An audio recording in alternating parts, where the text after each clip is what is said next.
quick raise of hands. Who here has heard of Inside the Process? Okay. If you're a super fan, you're really going to love this. If you haven't, this is your first time, then hold on to your pants. It's going to be really fun. Okay, I'm going to bring the girls up again. They're going to get going. Take two.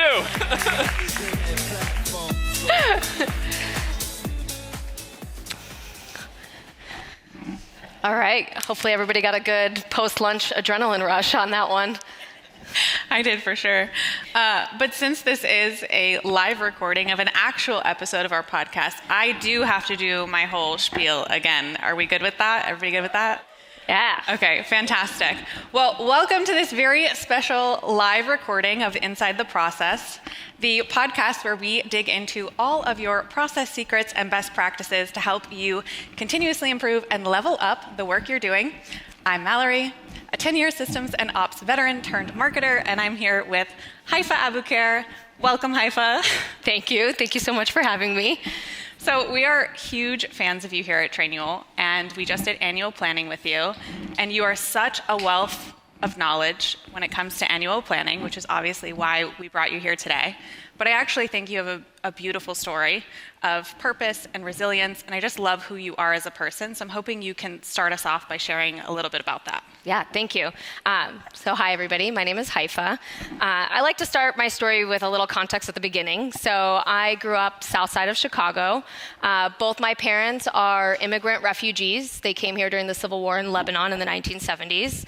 I'm one of 5 kids, first in my family to go to college. And I share that because there's a lot in my life journey and the career journey that I've had that is, we'll say, very atypical for somebody with my background.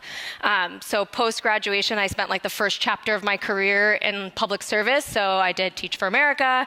I lived abroad and had a Fulbright fellowship in Turkey.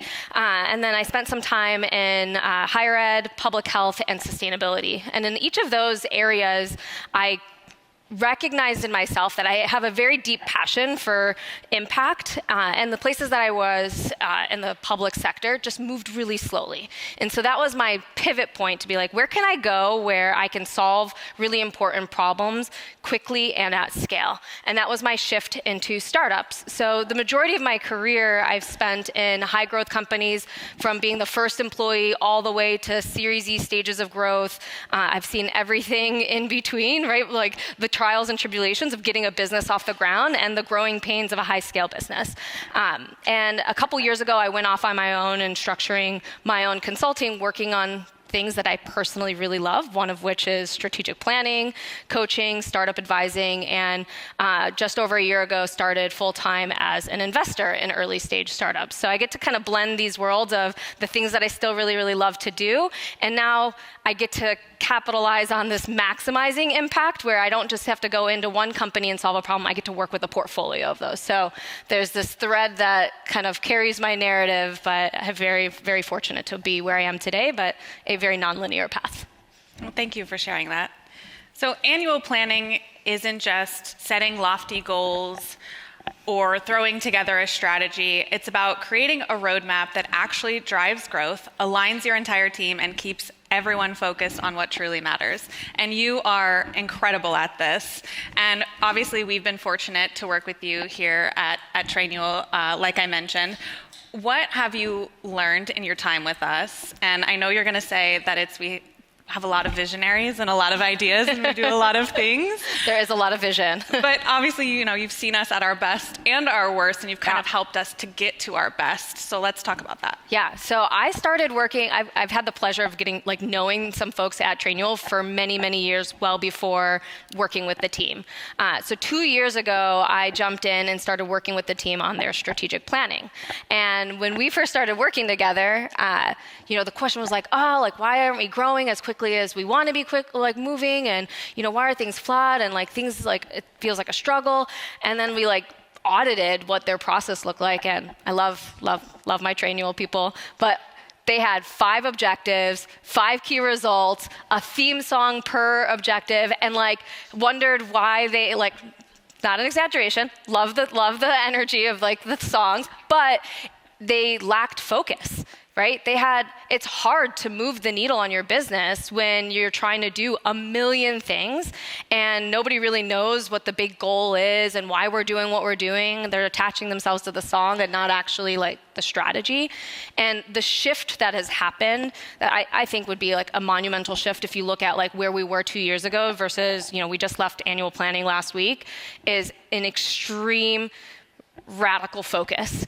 They went from 5 objectives, 5 key results, a list of 100 projects and initiative, not an exaggeration, like in Asana, like tons and tons, and we're wondering why things weren't moving, to 1 objective, 3 to 5 key results, and extreme focus. And like that has been a huge shift. And like you can ask the team, right? Like they've seen a shift in their core business metrics, a shift in the team being really, really aligned and clear understanding of who owns what and why and how those things affect other teams. And that was so important in moving Trainual from where they were to where we are today. And I love this quote that you have, and you said that real strategic planning isn't just about keeping the lights on, but truly driving growth. Yeah. How do you recommend that teams figure out which initiatives will actually move the needle versus ones that are just keeping the lights on? Because I think this is really interesting and something people should think about. Yeah, let me give a little context. So there's a bunch of different frameworks people can use for their planning. You could use EOS, you could use OKRs, you could use SMART goals. They're all essentially, to me, same, but a different name. And one thing that I always try to emphasize with the teams that I work with is there's a difference in your keep the lights on metrics versus what is your strategic shift in your business. Keep the lights on metrics are like your day-to-day. If these things don't happen, your business dies. Like you cannot function without these general metrics. So they look a little bit different for each business, but they might be like, we have a certain SLA for our response times for support. We have, certain quality criteria, it's different for each business. The way we think about strategy planning is it's different than your keep the lights on metrics unless one of your keep the lights on metrics is off and broken and dying.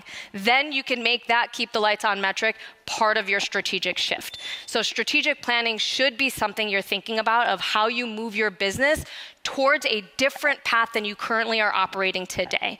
And those are important distinctions because it does not replace the keep the lights on metrics. Those are business as usual, and your strategy and whether it's your OKRs or your big rocks, whatever it is, that is the shift in your business that you should be putting energy and focus on. Now, the question you asked around how do we know what the right things are? I'm a believer in both a top-down, bottoms-up approach. So anytime I work with Trainual, before we come together as an executive team, each team leader is meeting with their respective departments. They're getting the perspective of the people who are on the front lines. They know the customer, they're interacting with the customer, they're seeing the ins and outs of the day-to-day. Now, not everything they vocalize will be the things you focus on, but you give a voice to both that perspective and you give a voice to what's happening at the top. And it is the responsibility of the leadership team to figure out what are the right things to pay attention to since you can't do everything.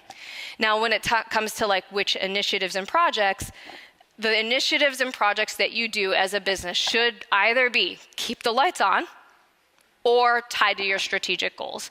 If you can't say yes to either of those, you're going off focus here. And so that's usually the calibration test for me is if somebody comes up with an idea or we want to do X project, the question you all should be asking yourselves is, does this map to keep the lights on? Or does this map to our strategy? And if you can't say yes to either of those, it should not be done. It should be put aside in the parking lot, revisit later, not tied to moving the business forward. And that's the framework to operate from.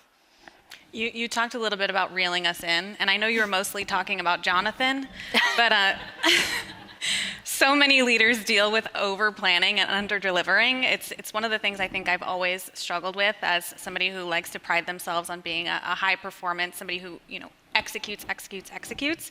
And I think finding those people who are going to rally behind you and execute is sometimes difficult.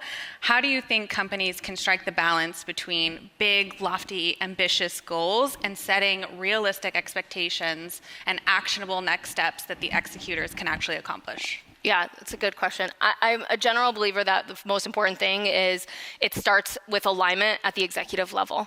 And that maybe seems like off base here, but like if you can't get alignment and there's not trust amongst that team to push on each other to really challenge, is this realistic enough? Do we have what we need to like accomplish this? Do we have the right people? Do we have the right resourcing? If in that room when you're actually planning, you can't have those honest conversations, then you're gonna feel it with the rest of the team. It will trickle down. It always starts with the executive team, and what happens on execution is the translation of what happens in that room on planning and the leader's ability to translate that to their respective departments. And we were chatting about this a little bit backstage is, there is a difference between being a manager and being a leader. When you're on the executive team, you do both, but it is your responsibility to be able to have full alignment on that strategic direction you're going and have clear understanding of how your department plays into that goal so that when you go back to your teams, you could communicate that effectively and rally your people around it. When we do our planning, it's not final when we leave that room. We have a very, like certain things are final, like the objective and the key results, but all the projects, initiatives, features that are gonna be built in the product, that's not finalized until after, because the leaders then go back to their departments, bring them into the fold, get their perspective, work cross-functionally to say, here's what we can do, here's what we can't do, and get to a place of final commitment a month after we do planning. So the team is now gonna get back together in mid-December or early December, a month after we did that planning, to say, here's our recommendation. We went back to our departments. We engaged with our teams. These are the things we feel like we could commit to. These are going to be the highest ROI. And it becomes a final deliberation amongst that team, and then it's committed. So it's a multi-step process. It doesn't happen overnight. It's not top down, here, everybody go do what we say. The team genuinely engages the rest of the company. Now, it's also their responsibility to react to their teams. They need to know why we made these decisions. So when somebody pushes back, they have a response to say, hey, we consider this. This is how we thought about it. Here's why we landed here. And so it's really, really important that everybody's deeply engaged. They understand the goals. They know how it translates to their direct teams. They could communicate that, and they can, alleviate any concerns that their direct reports will have because they've already gone through that deliberation as a team. Now, you talked about the importance of both top-down vision and bottom-up feedback. And if you've listened to any one of our episodes, you hear me say this all the time, that what we as leaders deem a benefit of our goals and the delivery of those goals or the result of those goals is never going to be what our team deems a benefit. We have to speak their language. Yeah. And so I'm wondering, how can we rally our teams around goals, especially when it comes to these big annual objectives that leaders are in a room kind of creating, and then employees are just kind of waiting for that message? Yeah, well, I think it goes back to making sure that those leaders are engaging in conversations before we go into planning, so people feel like there is a voice there.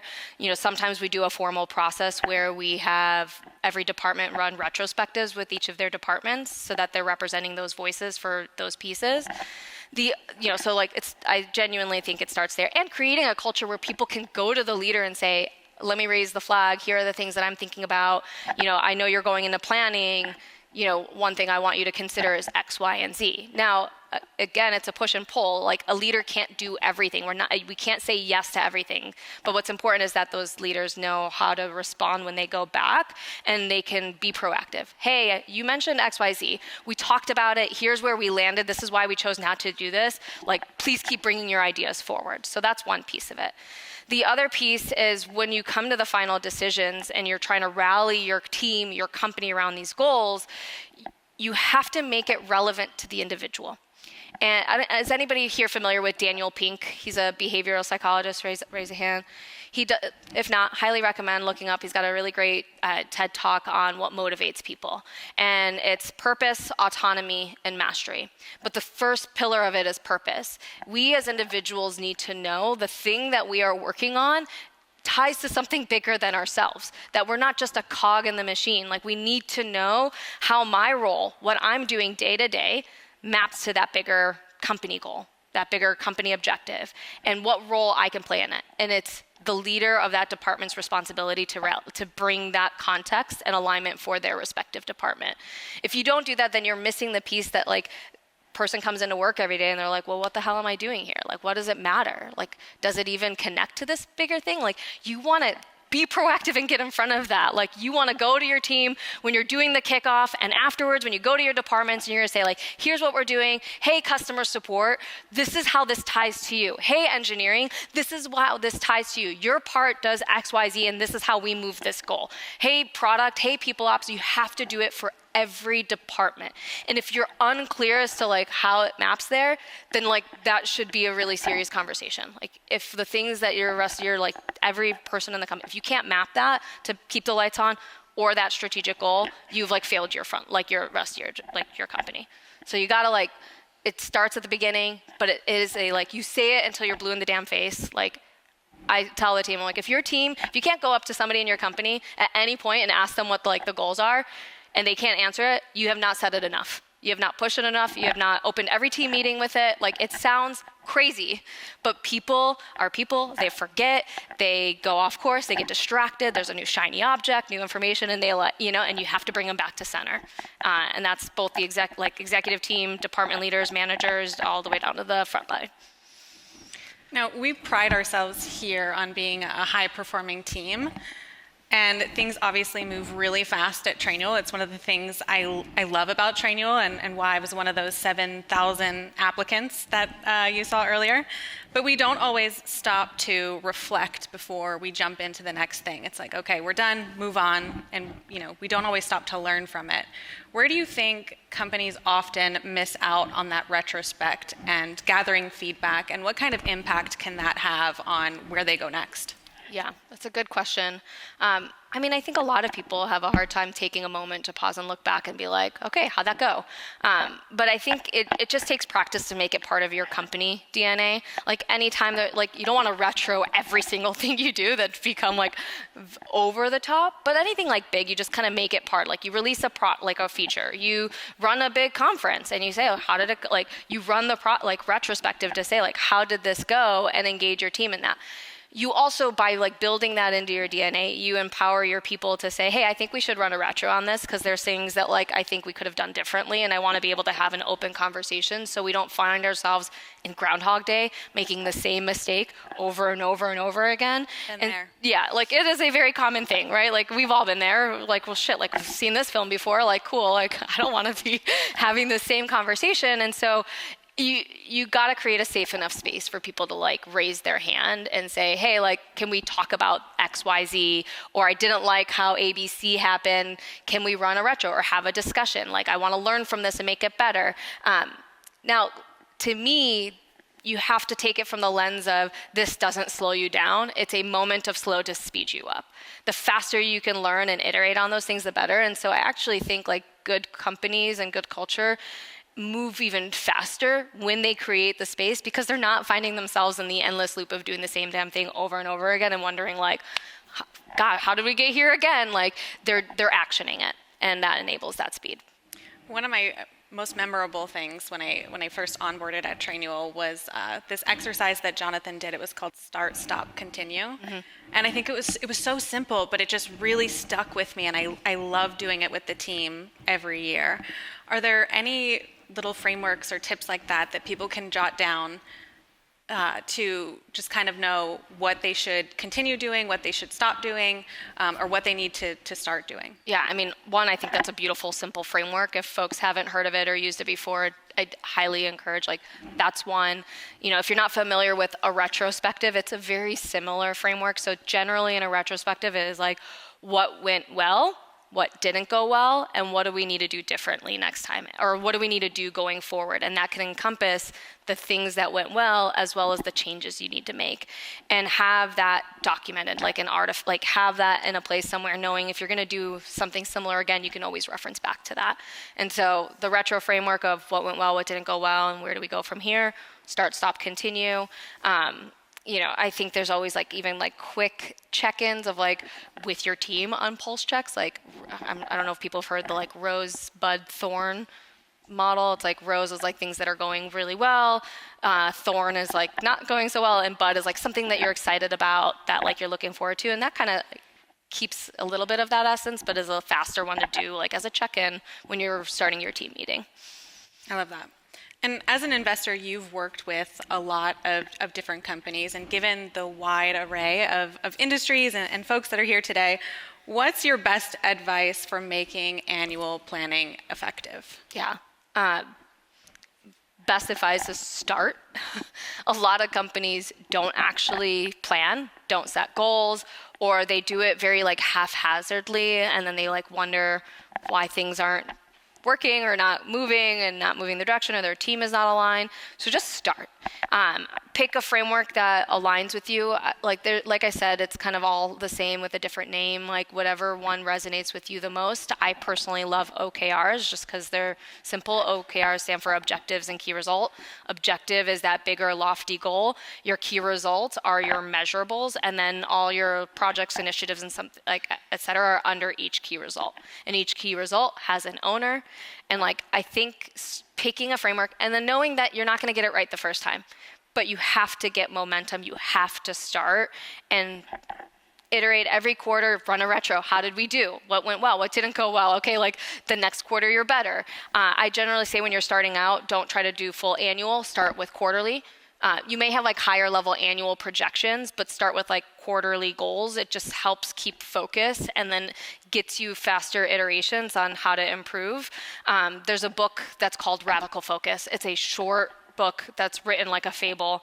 It's around the OKR framework, but it's one of my favorite books that helps like put it in context. I think it's easier to understand like strategy and strategic planning within like a story, and they tell OKRs through that lens. And so pick a framework that aligns with you, try to learn as much, and then do it on a more frequent cadence as you're getting off the ground, because that'll help you iterate faster and get really good at it. Like going from where we were 2 years ago with Trainual, it didn't happen overnight. Like we did one planning and like everything was like perfect and peachy. No, like I've been working with Trainual twice a year for 2 years, and like also engage with them on like some quarterly check-in stuff. And it is an iterative process. But like even last week, we were running planning, and after the first day, the team was like, shit, like we are, like it's like spaghetti, like shit's just everywhere. Like how are we going to get through this with like clear focus? But we've done this enough times, and I was like joking in the background. I was like, sometimes people will try to hijack and like, oh, maybe we should try it this way. And it's like, nope. Trust the process. Like we've been doing this and this process works. You just have to like let me run this and we'll end up in a good spot. And like from last week, day one, to like shit's messy, how the hell are we gonna end here, to like on day two, like we had objectives and key results like lined up and the team was really, really aligned. It was because the team has had lots and lots of practice getting to this point to move that quickly.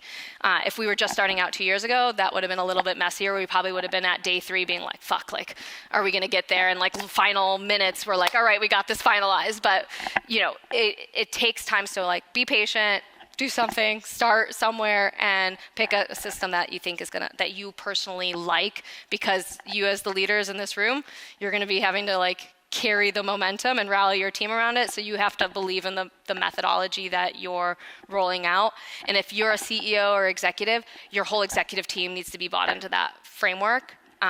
Because I have some good stories around not being there, not with Trainual, with other teams that I've worked with.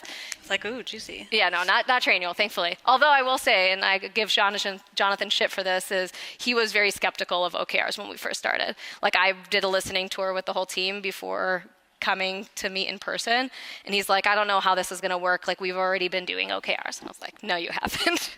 Like that's cute, but you haven't. Like I don't think 5 objectives, 5 key results, theme song, like that's not strategic planning.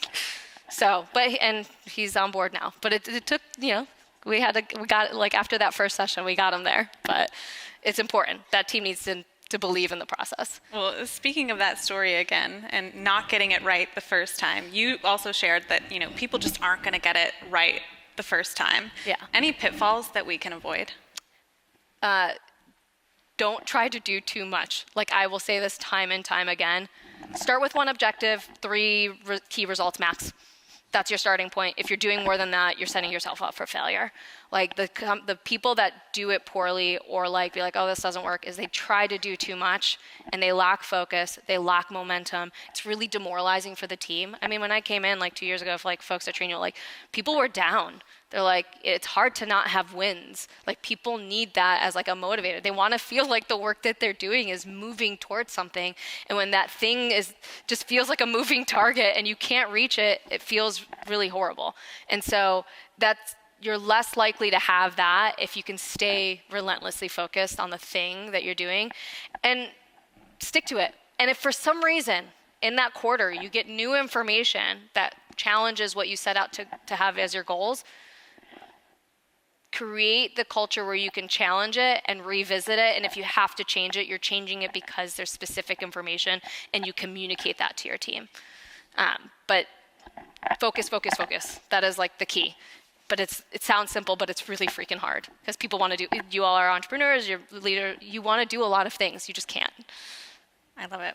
Well, this is really insightful, and thank you so much for joining us today, Hayfa. Tell folks where they can follow you along on your journey. Yes, I mean, I'm like, do we have screens? Yeah. I am not a fancy like X person or whatever. You can find me on LinkedIn.